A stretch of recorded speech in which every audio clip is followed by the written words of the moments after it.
Finally, Beetlejuice 2 has been released, bringing us a new adventure with the legendary style of Tim Burton. But how did the movie turn out? Is it as good as the first one? Or is it just another attempt to sell us nostalgia? We'll find out. Today on Charlie Tales, we'll talk about the good and the bad of Beetlejuice 2. As always, a warning that this video contains spoilers, so you've been warned. Ready? Let's go.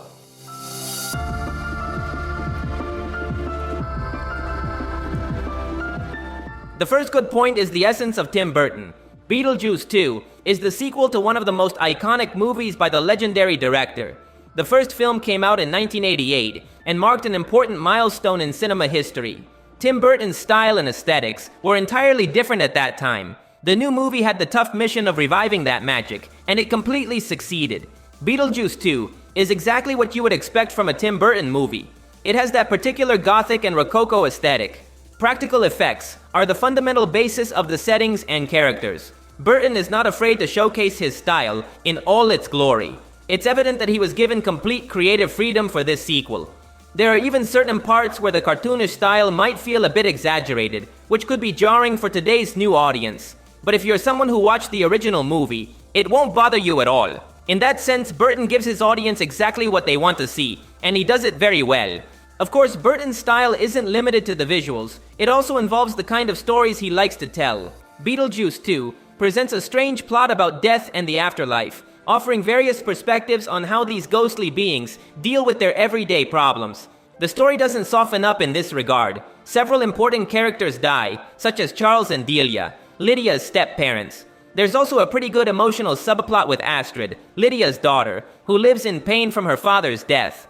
Another important detail is that Beetlejuice 2 has many connections with the first installment. For example, the giant sandworm reappears. We also see the classic waiting room of the afterlife. And there are many references to the Maitland couple, who starred in the first story. In this sense, Beetlejuice 2 greatly respects those of us who saw the first movie, making us feel that both stories are truly connected. Now, this is important to mention because many times, when a sequel to such an old movie is made, the producers try to make the new movie independent, meaning it doesn't connect much with the past. This is done so that new audiences can understand the new movie without having seen the previous one.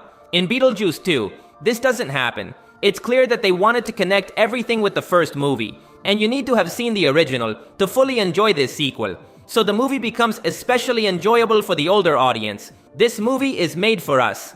Focusing on Beetlejuice as a character, I can only say that he's wonderful. He's exactly the same as he was 30 years ago. Still grotesque, energetic, vulgar. The magic hasn't been lost. Michael Keaton managed to bring him back with all that classic 90s energy. Let's remember that Michael Keaton is 73 years old. He's not 50. He's 73, my friends. Imagine moving with that much energy at that age. It's impressive. In conclusion, Beetlejuice 2 has all of Tim Burton's essence. You couldn't ask for anything more in this regard. My second good point is the handling of multiple plots. Beetlejuice 2 differentiates itself from the first movie by the way it tells the story. The original film told a simple plot about ghosts who didn't want to leave their home, and then Beetlejuice intervenes in the equation. Quite simple. However, in Beetlejuice 2, we are told many plots that connect at some point, adding new depth to the saga's universe.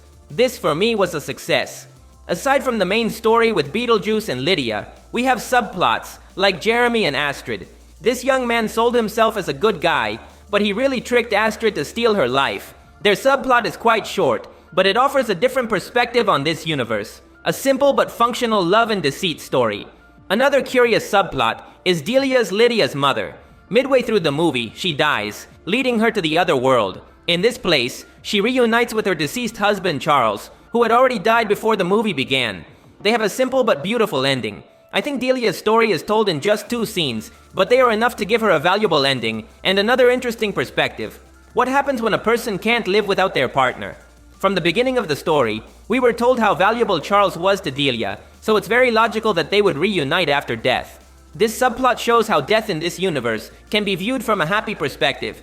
The movie has several subplots like this, small but that brilliantly expand the Beetlejuice universe. But now let's move on to my bad point of the movie. The wasted characters.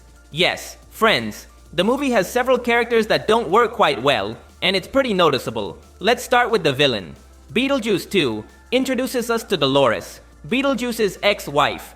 She's a woman who died over 300 years ago and has now returned seeking revenge. She's the villain of the movie, and she's quite interesting when introduced, but unfortunately in the rest of the film, she's wasted and doesn't stand out as a villain. First, because she has very few scenes. Seriously, there are like 5 very short ones.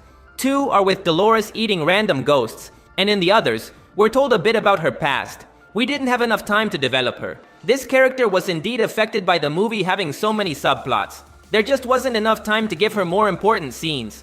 The movie tells us that Dolores has the power to absorb the souls of the undead. This is interesting because it means she can truly kill beings as powerful as Beetlejuice. I would have loved to see a real battle between Dolores and Beetlejuice, but unfortunately it didn't happen. Dolores finally meets Beetlejuice at the end of the movie, but the battle is almost non-existent. Beetlejuice doesn't even defeat her, or do anything interesting. Jenna Ortega's character is the one who defeats Dolores, using the sandworm to do so. Basically the same idea we saw in the 1988 movie. So Dolores was totally wasted, and it's a shame because Monica Bellucci was an excellent choice for a villain. If they had improved this, Beetlejuice 2 could have easily become one of the best movies of the year. In any story, a good villain adds many points, but this wasn't the case. The same goes for Willem Dafoe's character. He plays a detective named Jackson, though he's really just an actor who died on set, and now continues acting as a detective. The character had a lot of potential, but honestly, the movie wastes it. There's not a single memorable scene with Jackson, and his role in the story is almost irrelevant. At the end of the movie, he appears at Beetlejuice's wedding, and it finally seemed like he was going to do something, but no. He's frozen with ease, making it clear that he was never a threat. They could easily have removed his character from the story, and it wouldn't have affected anything. The movie has several very small subplots that wrap up nicely despite the limited time, like Delia's death and reunion with her husband Charles, or Astrid and her ghost boyfriend. These plots wrapped up without problems in just a few scenes, but Jackson's definitely didn't achieve the same. In conclusion, Beetlejuice 2 is a good movie. It has the best of Tim Burton's essence, 90s humor, and incredible visuals. But the film also makes mistakes that prevent it from standing out as one of the best of the year. Despite that, I recommend it. But anyway, that's all for today. If you liked the video, you would help me a lot by leaving a like. That would be legendary. Also remember to subscribe because I'll be uploading more videos about your favorite movies. Thanks for listening. My name is Charlie, and I'll see you in the future.